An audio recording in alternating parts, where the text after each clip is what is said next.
নাজিৰাৰ মেকিপুৰ চাহ বাগিচা কৰ্তৃপক্ষৰ অবিবেচক কাণ্ডৰ পৰিণতি পশুধনৰ অকাল মৃত্যু বিশ্বৰ ভিতৰতে বিখ্যাত অসমৰ চাহ বিশ্বখ্যাত আখ্যা আজি কলংকিত হ'ল নাজিৰাৰ মেকিপুৰ চাহ বাগিচাৰ কৰ্তৃপক্ষৰ অবিবেচক কাণ্ডৰ বাবে চাহ বাগিচাখনৰ কৰ্তৃপক্ষৰ তৰফৰ পৰা যোগান ধৰা অতি বিষাক্ত কীটনাশক দ্ৰব্য শ্ৰমিকে অসুৰক্ষিত স্থানত পানীৰ লগত মিহলাই চাহ বাগিচাত ছটিয়াই দিয়াৰ ফলত আচলবাৰী গাঁৱৰ ৰাইজৰ পোহনীয়া গৰু ছাগলীয়ে ঘাঁহ আৰু ডুঙাডুঙে পৰি থকা পানী খাই দিয়াৰ ক্ষেত্ৰৰ পিছতেই অতি কৰুণভাৱে মৃত্যুক আঁকোৱালি লয় পশুধনে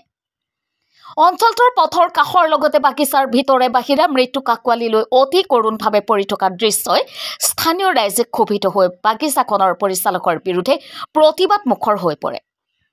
পৰিস্থিতি উত্তপ্ত হৈ পৰাত গেলেকী আৰক্ষী থানাৰ ভাৰপ্ৰাপ্ত বিষয়াসহ আৰক্ষীৰ দল ঘটনাস্থলীত উপস্থিত হৈ পৰিস্থিতি নিয়ন্ত্ৰণ কৰে বাগিচাখনত ঘাঁহ আৰু কীটপতংগ নিৰ্মূলৰ বাবে ব্যৱহাৰ কৰা 2/4D নামৰ বিষাক্ত দ্ৰব্য ব্যৱহাৰ কৰাৰ ফলত আজি পশুধনৰ অকাল মৃত্যুৰ কৰুণ দৃশ্যই ৰাইজক মৰ্মাহত কৰি তুলিছে শিৱসাগৰৰ পৰা ফাৰহান লস্কৰৰ ৰিপৰ্ট নিউজ 80 অসম বুলি গতিকে আমি ইয়াতে চাবলৈ আহিলোঁ আমাৰ থানাৰ পৰা খবৰ দিলে গতিকে আমি খবৰটো কৰিবলৈ আহিলোঁ এইটো আমি চবেই মিলা মিছা কৰি পেলাই কিবা এটা মীমাংসাত আহিম এইটো গৰুকেইটা কি কাৰণে মৰিছে নাজানো কিন্তু আপোনালোকৰ বাগান কৰ্তৃপক্ষৰ ভুল কৈছে বাগান কৰ্তৃপক্ষ কৈছোঁ যে এইটো হয়তো আমি মেনিয়ৰিং কৰোঁতে হয়তো কিবা মেনিয়ৰ চিনিয়ৰ খাই পেলাই হয়তো গৰুকেইটাৰ কাৰণে মৰিব পাৰে কিন্তু আমি ঠিক সঠিককৈ এইটো আমি ক'ব নোৱাৰোঁ গতিকে ক'ব নোৱাৰে আপোনাৰ বাগানত কোনো সুৰক্ষিত ব্যৱস্থা নাই বাউণ্ডেৰী ৱাল নাই কি ক'ব কিয় দিয়া নাই সেইখিনি বাগান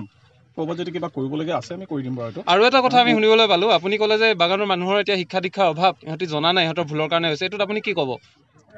এইটো কাৰ ভুল ক'লে ক'ব বাগানৰ মানুহৰ ভুলৰ নে আপোনালোকৰ ভুল শিক্ষা দীক্ষাৰ কথা ক'লে এই কথাটো আচলতে ইয়াত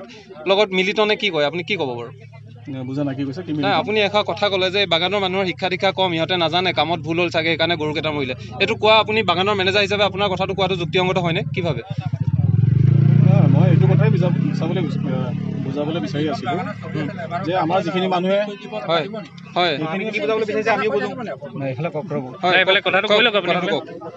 আমাৰ যিখিনি মানুহে ইয়াত কাম কৰে চবেই ইমানখিনি তেওঁলোকৰ হয়তো জ্ঞান নাথাকিব পাৰে যে সেই বাহিৰত তেওঁলোকে মেনিয়ৰটো মিলাই দিলে ইয়াত যিটো মেনিয়ৰ আমি মিক্স কৰোঁ আৰু এইখিনি আমাৰ চব PPC এপ্ৰুভ মেনিয়ৰ আমি বাহিৰা মেনিয়ৰ একো নামাৰোঁ গতিকে সেইখিনি কৰোঁতে হয়তো তেওঁলোকে ভিতৰত কৰিব লাগিছিলে ভিতৰত নকৰি পেলাই তেওঁলোকে ভুলতে বাহিৰত কৰিলে আপুনি ক'লে বাহিৰৰ এটা ঠাইত কৰিছে কিন্তু আমি দেখা পাইছোঁ গৰু গোটেই ৰাস্তাতে মৰি আছে গোটেই ৰাস্তাতে তেনেকৈ দৌৰ মিলাইছে নেকি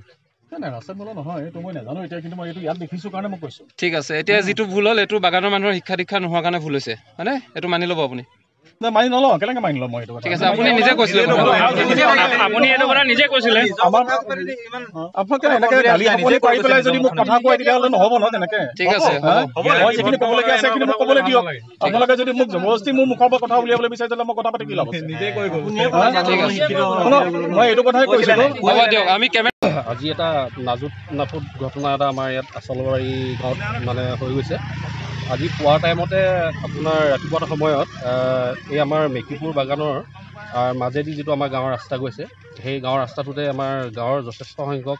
ৰাইজৰ গৰু আৰু ছাগলীৰ মানে মৃত্যু হৈছে আৰু এই মৃত্যুৰ কাৰণটো হৈছে বাগান কৰ্তৃপক্ষই আমাৰ ইয়াত কিছুমান দৰৱ মানে মাৰিছে যিবিলাক দৰৱ আপোনাৰ অত্যন্ত বিষাক্ত সেই দৰৱবিলাক মানে আপোনাৰ যি ধৰণে মাৰিব লাগে তেওঁলোকে সেই ধৰণে বাগানৰ ভিতৰত মৰা নাই বাগানৰ বাহিৰত আনি পিনে তেওঁলোকে সেই দৰৱবিলাক গুলি পিনে মাৰি তাৰ অৱশেষবিলাক ৰাস্তাত পেলাই থৈ গৈছে আৰু সেই অৱশেষবিলাক গৰু ছাগলীবিলাকে খাই পিনে আজি 20-30টাতকৈ অধিক গৰু ছাগলী আমাৰ এই অঞ্চলটোত মৰি গৈছে আৰু এই মৃত্যু হোৱাৰ এই মেইন জগৰীয়াটোৱে হৈছে আমাৰ বাগান কৰ্তৃপক্ষ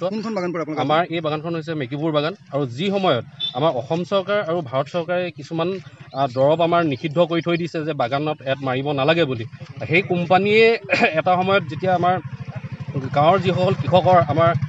পাত সংগ্ৰহ কৰি আছিলে কেঁচা চাহপাত সংগ্ৰহ কৰি আছিলে তেতিয়া গাঁৱৰ ৰাইজসকলক তেওঁলোকে কৈছিলে যে আপোনালোকে এটা নিষিদ্ধ মানে দৰৱ আপোনালোকে মৰাৰ কাৰণে আপোনালোকৰ দৰৱবিলাক মৰাৰ কাৰণে আমি আপোনালোকৰ পাতবিলাক ল'ব নোৱাৰিম কিন্তু সেই আৱেগে তেওঁলোকে লোৱা নাছিলে কিন্তু আজি ডেটত আমি নিজ চকুৰে দেখা পাইছোঁ যে আজি সেই কোম্পানীয়ে তেনেকুৱা ইমানেই বিষাক্ত দৰৱ মানে তেওঁলোকে বাগানত প্ৰয়োগ কৰিছে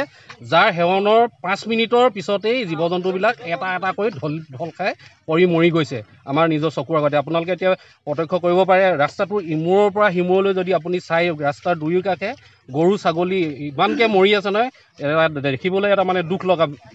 অৱস্থা। তো গতিকে এনেকুৱা এটা যাতে অনাগত দিনত যাতে বাগান কৰ্তৃপক্ষই এনেকুৱা এটা ভুল যাতে নকৰে, আৰু এই বাগান কৰ্তৃপক্ষই এতিয়া যিবিলাক মানে আপোনাৰ দৰৱ ব্যৱহাৰ কৰি আছে, সেই দৰৱবিলাক আজি পশুধনে খাই পিনে মৃত্যুবৰণ কৰিছে, কিন্তু সেই দৰৱ মৰা চাহপাতবিলাক হয়তো আমাৰ মানুহৰ মাজলৈও আহিব কেতিয়াবা। গতিকে সেই সাৱধানতাখিনি যদি আমি এতিয়াই যদি সচেতন যদি নহওঁ, কিন্তু অনাগত দিনলৈ আমাৰ এই প্ৰক্ৰিয়াটো আমাৰ মানুহৰ মাজলৈও যাব বুলি আমি ভাবোঁ। ঠিক আছে।